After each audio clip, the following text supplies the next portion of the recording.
مشاكل نادي الزمالك. نادي الزمالك يا جماعة دخل النفق المظلم خلاص. خلاص دخل النفق المظلم.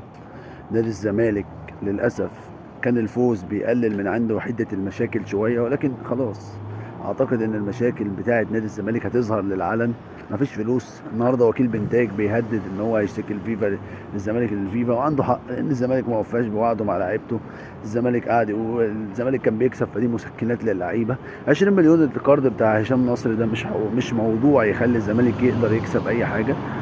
من وجهه نظري الزمالك دخل نفق مسلم، وده هيأثر كتير قوي على نتائجه، وهتلاقي شكاوى كتير، ومش بقيت تلاقي المحترفين دول مشيوا. انت صرفت اكتر من الاهلي وجبت ب7 مليون دولار لعيبه. الاهلي جايب ب5 مليون ونص حسب ترانسفير ماركت. اعتقد الزمالك دخل نفق المظلم، وربنا يستر على الزمالك الفتره الجايه. هنلاقي شكاوى كتير، لعيبه كتير متغيبه. الزمالك هيوصل للانحدار لانه كمان كده اصلا ما عندوش مدرب، فربنا يستر. اما بالنسبه لبنك دونجا وشادي حبشي، فبنك دونجا امبارح يعني مش هقول اتحط عليه والكلام الفارغ ده، بس حبيبي لما تطلع تتكلم اطلع اتكلم بكلام معقول. ما تقوليش انت معاك فلوس وانا معايا فلوسك ابقى كذا. ما انا جايب الفلوس دي يعني منين؟ قرض من البنك واخدها من امي. ما انا واخد افريقيا 4 مرات، لعب في كاس العالم لعب في كاس العالم للانديه 5 مرات، بتاع 6 مرات ولا 5 مرات. كل دي فلوس يا حبيبي. واخد كاس اللي هو اللي خده بيراميدز ده وخدت عليه فلوس. مشاركتي في كاس العالم الاخيره واخد عليها فلوس. بيع وسام ابو علي، بيع بدر بنون قبلها، بيع وبيع وبيع. لا واخد فلوس من الناس دي يعني، ولا انت نايم؟